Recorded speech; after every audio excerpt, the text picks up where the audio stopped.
when I tell you that Diddy is going through it right now, I'm not joking. And I'm not talking about the million lawsuits that he's currently facing or the other lawsuits that are rumored to be on their way. I'm talking about the fact that his family is breaking apart right in front of him, and there's nothing that he can do about it.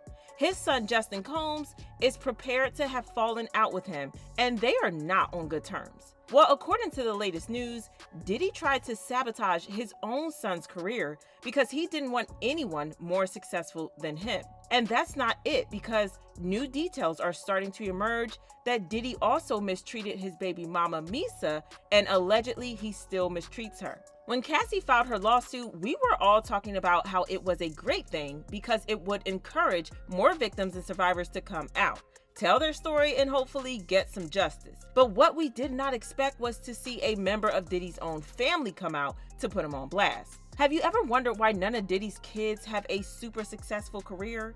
I mean, considering that their dad is one of the biggest music execs in Hollywood, you'd expect that King Combs would have found considerable success in Hollywood. But instead, he is struggling and has less than 450,000 monthly listeners on Spotify. The same goes for Quincy and Justin. Well, according to Justin, this is because Diddy actively sabotages their success because he doesn't want them to be more successful than he is. He allegedly wants to keep them under his control, and he will do that at all costs. And in Justin's case, he has sabotaged him not once, but twice. See, when Justin graduated high school, he got into Harvard, which is an impressive feat because y'all know that Harvard has one of the lowest acceptance rates in the country. But for some reason, Diddy forced Justin not to go to Harvard and had him transfer to UCLA so that he could be closer to him. Now, I know that UCLA is a great school, but it's clear that Justin didn't want to go there at first, because if he did, then he would have applied to UCLA, not Harvard. Plus, the excuse that Diddy gave doesn't really make a lot of sense because Diddy doesn't even spend a lot of time in LA. He shuffles between New York and LA, and he often travels around, so it's not like he's going to be joined to Justin at the hip if he transfers to UCLA. Well, anyways, Justin transferred, and he actually started doing well at UCLA. He got on the football team, and he was a good player. But then, talk of him going pro started coming up, and the next thing we knew, Diddy was arrested for putting hands on Justin's coach at a game. He put his hands on the coach and threw a kettle bar at him. While the coach was luckily uninjured, that was the end of Justin's potential pro career in football. And he did the same thing to Quincy. So y'all know how Quincy was on the hit show Empire? Get this, the only reason he didn't return on the show was because he was fired because of Diddy. So according to Page 6, the producer of the show, Lee Daniels, wanted Quincy to star in the show, but this deal went down the drain when Diddy got involved. Apparently, the network that owned the TV show, 20th Century Fox, wanted Quincy to sign over just a little portion of his music right in relation to the show. Mind you, this was a very common deal that most of the actors in the show who also sang had to sign. So in this case, whenever the song those actors make for the show is put on streaming platforms, the royalties are split between them and Fox. However, Diddy hit the roof when he learned that Quincy would have to sign over a portion of his music rights in relation to the show to Fox. A source who spoke to Page 6 said Diddy kicked up a huge stink and called all the top brass at 20th Century Fox TV to get them to change their rules over music rights. But he didn't get his way. He said that there was no way his son was signing over his intellectual property, so he banned him from the show. So Quincy had no problem signing over a portion of his music right for the show to Fox. After all, it was just a portion of the rights for the songs he did for the show.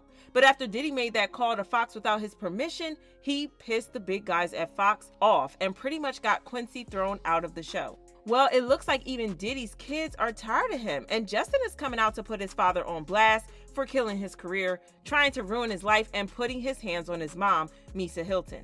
Misa is Diddy's first baby mama, and according to Justin, Diddy has always treated her very badly. Allegedly, Diddy used to put paws on Misa whenever he got mad at her and often left her with bruises all over her body. Even Diddy's bodyguard, Gene, has backed him up. Misa was out there. She was messing with the dude from EPMD. That's why Puff first has. Excuse me. Sorry about that. No, you fine. You know, she thought Puff was messing around. I guess like she started talking to the dude from EPMD. He came to see her, and Puff till she got up under the literally till she tried to run up under the car. Wow. That's just foul, and I can understand why Justin would want to expose Diddy. But there's more because, as it turns out, Diddy has also tried to ruin his life as well. Remember when Justin was arrested for a DUI a couple of months ago? Well, Misa blamed Diddy for that because, according to her, Diddy has completely ruined Justin by destroying his career. She went all mama bear on him and said, "I'm not with none of that reality TV-ish. When is enough enough? I'm not protecting no one anymore, just my son and all. The children I love have a come to Jesus moment." The statement, "a fish rots from the head down," means that in addition to being a major contributing factor in a family or organization's success, leadership is also the root cause of its failure and demise. The truth shall set you free. She continued, "Act bad, bad boy. I used to want to be a bad girl, but I chose to be a queen, tried and true. I'm not perfect, but I am intentional. I should have kept my child with me." She also said, "Everyone has to sit around for years and act like there isn't anything wrong with you. This is where the buck stops for me. If anything ever happened to my son, God forbid, what is anyone going to say to me? When we all know whose fault it would be." At the time, we were wondering why on earth she was holding Diddy responsible for the actions of her adult son, but now that we know the full story, it finally makes sense. It's crazy that Diddy is acting like this to his own family and kids, and I get why the kids would be frustrated enough to call him out and drag him for acting this way. And out of all the kids, Justin still follows Cassie, which should send a clear message as to where he stands. It looks like Justin is the first one of his kids to try to break free of his control, and I can't help but wonder if we're going to see more of the other kids speak up against him, especially the older ones.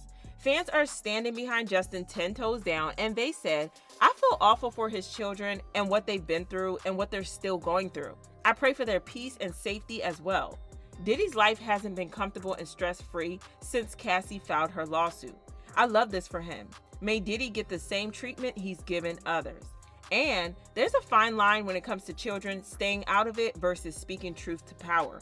Time's up, Puff. So do you think that his siblings are going to back him up, or do you think that they're going to stand behind their dad? Drop your thoughts in the comments, then check out this next video.